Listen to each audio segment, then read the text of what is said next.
હાલો friends, હું છું નૈના અને નૈનાના ગુજરાતી કિચનમાં તમારું સ્વાગત કરું છું. આજે આપણે બનાવશું મોમોસ અને તીખી ચટણીની રેસીપી. તો ચાલો રેસીપી બનાવવાનું ચાલુ કરીએ. સૌથી પહેલાં આપણે કડાઈમાં 1.5 ગ્લાસ જેટલું પાણી નાખી દઈશું. હવે આપણે તેમાં ટમેટા નાખશું. તો આ રીતે મેં 4 ટમેટા લીધા હતા અને 4 ટમેટાને મેં આવી રીતે બે ટુકડામાં કાપી લીધા છે. તો તેને તેમાં નાખી દેવાના છે. હવે તેમાં 5 વીકેલા લાલ મરચાં નાખી દઈએ. તમારે જેટલી તીખી ચટણી બનાવી હોય એ પ્રમાણે તમે મરચાંને લઈ શકો છો. હવે આપણે ગેસની ફ્લેમને ચાલુ કરી દઈશું. હવે આપણે તેની ઉપર ઢાંકણ ઢાંકી દઈશું. તેને આપણે 5 મિનિટ સુધી સડવા દઈશું, જેથી કરી ટમેટા અને મરચાં સારી રીતે સડી જાય. ત્યાં સુધી આપણે બીજી પણ તૈયારી કરી લઈએ. હવે આપણે મોમોસ બનાવવા માટે અડધી કોબી લીધી છે અને 1 ગાજર લીધું છે. તમારે જેટલા મોમોસ બનાવવા હોય એ પ્રમાણે તમે કોબીને લઈ શકો છો. હવે આપણે ખમણી લેવાની છે અને ખમણીમાં આ રીતે એને ખમણી લેવાનું છે. ગાજરને આપણે આવી રીતે ખમણી લીધું છે. હવે આપણે કોબીને પણ ખમણી લેશું. તો કોબીને પણ આ રીતે ખમણી લેવાની. તમારી પાસે ચોપર હોય તો ચોપરમાં પણ તમે તેને ચોપ કરી શકો છો. આવી જ રીતે આપણે કોબીને પણ ખમણી લીધી છે. હવે તેમાં આપણે મીઠું નાખી દેવાનું છે અને સારી રીતે મિક્સ કરી દેવાનું છે, જેથી કરી તેનું પાણી થાય અને છૂટું પડી જાય. આપણે તેમાં મીઠું નાખશું તો તેમાં પાણી હશે તે બધું જ છૂટું પડી જશે. તો મીઠાને આપણે સારી રીતે મિક્સ કરી દીધું છે. હવે આપણે ટમેટાને પણ 5 મિનિટ થઈ ગઈ છે, તો તેને પણ જોઈ લેશું. 5 મિનિટ પછી આપણે ટમેટાને જોઈ લેવાના છે. તો તમે જોઈ શકો છો કે ટમેટા અને મરચાં સારી રીતે સડી ગયા છે. ગેસને બંધ કરી દઈએ. હવે આપણે ટમેટા અને મરચાંને બારા કાઢી લેવાના છે. તો આ રીતે એને એક ડીશમાં કાઢી લઈએ. તો આપણે આ મરચાં અને ટમેટાને બહાર કાઢી લીધા છે.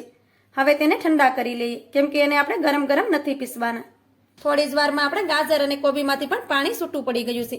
તો હવે આ રીતે તપેલી લેવાની છે અને આ રીતે કોટનનો રૂમાલ લેવાનો છે. તેમાં આપણે ગાજર અને કોબીને નાખી દઈએ. આ રીતે તેમાં પાણી રહેલું છે તે સહેલાઈથી નીકળી જશે.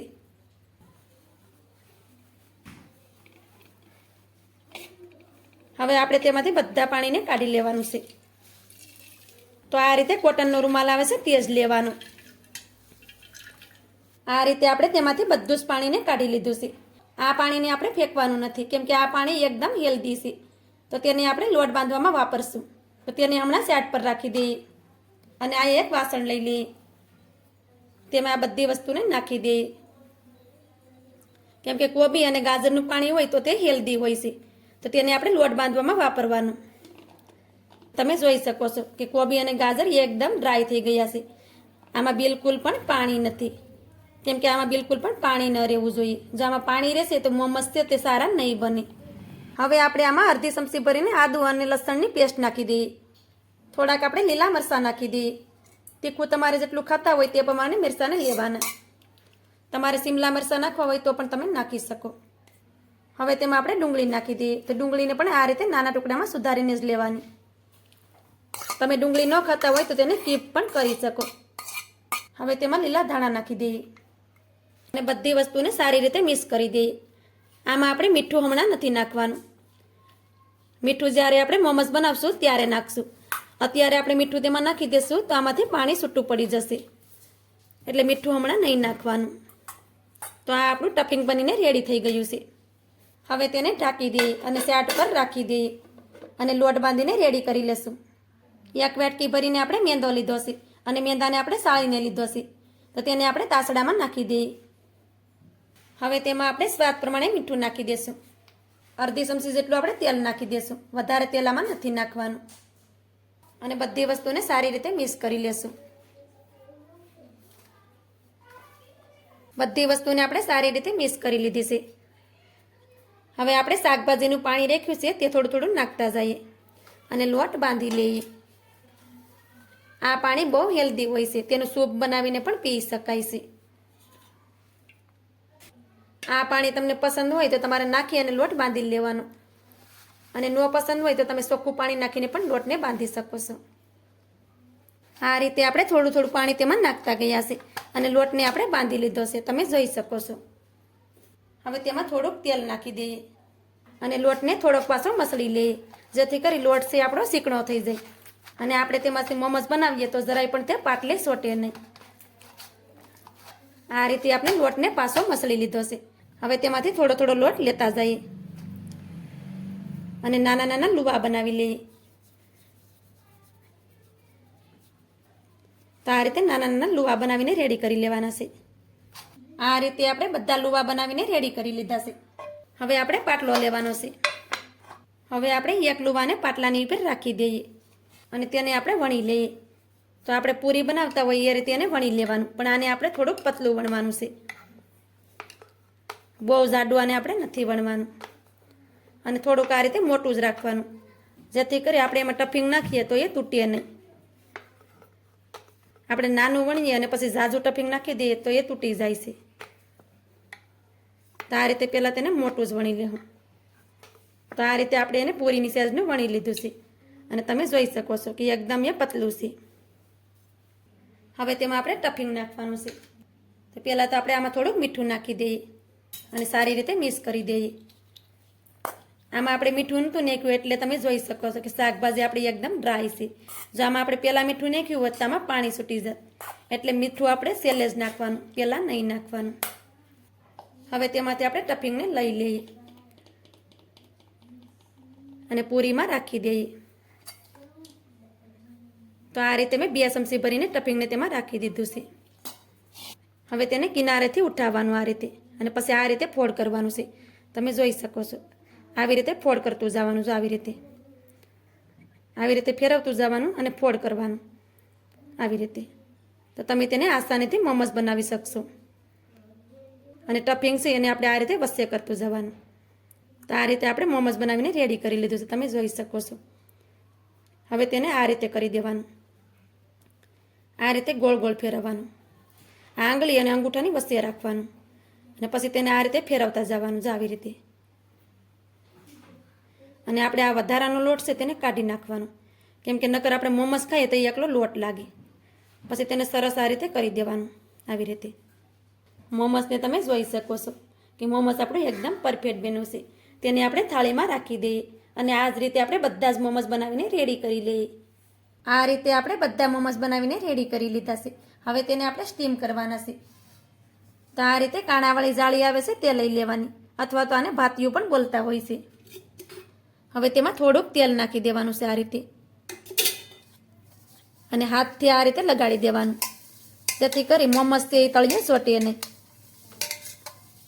તો આ રીતે જાળીમાં મેં તેલને લગાડી દીધું છે. હવે તેમાં મોમોસને રાખી દઈએ. તો આવી જ રીતે બધા મોમોસને રાખી દેવાના છે. તો આવી રીતે આપણે બધા મોમોસને રાખી દીધા છે. હવે તેને સ્ટીમ કરી લેશું. પાણી પણ આપણું સારી રીતે ગરમ થઈ ગયું છે. તેમાંથી સ્ટીમ પણ નીકળવા માંડી છે. મારી પાસે આવું જૂનું તપેલું હતું તો મેં તે જ લીધું છે. તમે જો નવું તપેલું લેતા હોય તો તેમાં અડધું ફાડું લીંબુનું નાખી દેવાનું, જેથી કરી તપેલું બગડે નહીં. તો હવે તેની ઉપર જાળીને રાખી દઈએ. હવે તેની ઉપર ઢાંકણને ઢાંકી દેશું. ફ્લેમને આપણે મીડિયમ કરી દેશું અને મીડિયમ ફ્લેમ પર મોમોસને આપણે 12 મિનિટ સુધી સ્ટીમ કરશું. ત્યાં સુધીમાં આપણે ચટણી બનાવીને રેડી કરી લેશું. ટમેટા અને મરચાં પણ આપણે સારી રીતે ઠંડા થઈ ગયા છે. હવે આપણે ટમેટાની સેલ છે તેને કાઢી લેવાની છે. તેનો ઉપયોગ આપણે ચટણી બનાવવામાં નથી કરવાનો. બધા ટમેટામાંથી આપણે સેલને કાઢી લીધી છે. હવે આપણે તેને મિક્સરના જારમાં નાખી દેશું. હવે તેમાં થોડુંક એવું પાણી નાખી દેશું. ઢાંકણને બંધ કરી અને તેને આપણે પીસી લેશું. ટમેટા અને મરચાંને આપણે સારી રીતે પીસી લીધા છે. હવે તેમાં આપણે વઘાર કરશું. હવે આપણે કડાઈમાં 1 પાવડું ભરીને તેલ નાખી દેશું. ગેસને ચાલુ કરી દેશું અને તેલને પહેલાં ગરમ કરી લેશું. તેલ આપણું સારી રીતે ગરમ થઈ ગયું છે. હવે તેમાં અડધી ચમચી ભરી આદુ અને લસણની પેસ્ટ નાખી દઈએ અને સારી રીતે મિક્સ કરી દઈએ. તો આદુ લસણની પેસ્ટ છે તે સારી રીતે સતળાઈ ગઈ છે. હવે તેમાં ટમેટાને નાખી દઈએ. હવે તેમાં અડધી ચમચી ભરી અને કશ્મીરી લાલ મિરચું નાખી દઈએ. તેનાથી ચટણીનો કલર છે એકદમ સરસ આવે છે અને તે તીખું પણ નથી હોતું. તે મિરચું મોડું આવે છે. તમારે નાખવું હોય તો નાખવાનું, ન નાખવો તો તેને કીપ પણ કરી શકો. હવે તેમાં સ્વાદ પ્રમાણે મીઠું પણ નાખી દઈએ. હવે આપણે ચટણીને હલાવતા રહી અને પકાવી લઈએ. ચટણીને આપણે આ રીતે હલાવતા રહી અને 2 મિનિટ સુધી પકાવી લીધી છે. તમે જોઈ શકો છો કે એકદમ તીખી ચટણી બનીને રેડી થઈ ગઈ છે. હવે આપણે ગેસને બંધ કરી દેશું અને ચટણીને પણ આપણે નીચે ઉતારી દેશું. મોમોઝને આપણે ધીમા ગેસ ઉપર 12 મિનિટ સુધી સ્ટીમ કર્યા છે. ત્યાર પછી મોમોઝને આપણે જોઈ લેવાનું. તો તમે જોઈ શકો છો કે મોમોઝ આપણા સારી રીતે સડી ગયા છે. ગેસને આપણે બંધ કરી દઈએ અને મોમોઝને આપણે નીચે ઉતારી દઈએ. હવે આપણે મોમોઝને ચટણીની સાથે સર્વ કરશું. તો તમે જોઈ શકો છો કે સરસ આપણે મોમોઝ બનીને રેડી થઈ ગયા છે. આ રીતે મોમોઝ બનાવશો તો આ મોમોઝ નાનાથી લઈ મોટા સુધી બધાને ભાવશે, કેમ કે ખાવામાં બહુ ટેસ્ટી લાગે છે. હવે આપણે ચટણીને પણ સર્વ કરશું. ચટણીને તમે જોઈ શકો છો. આ ચટણી મોમોઝ સાથે ખાવાની બહુ મજા આવે છે. શિયાળાની ઠંડી હોય અને તેમાં મોમોઝ અને તીખી ચટણી મળી જાય તો ખાવાની તો મજા પડી જાય. તો મારી આ મોમોઝ અને ચટણીની રેસીપી તમને સારી લાગી હોય તો લાઇક કરી કોમેન્ટ કરી દેજો. ચેનલ પર નવા હોય તો ચેનલને સબસ્ક્રાઈબ કરવાનું ભૂલતા નહીં. તો મળીએ એક આવી જ નવી અને હેલ્ધી રેસીપીની સાથે. ત્યાં સુધી બધાને જય માતાજી.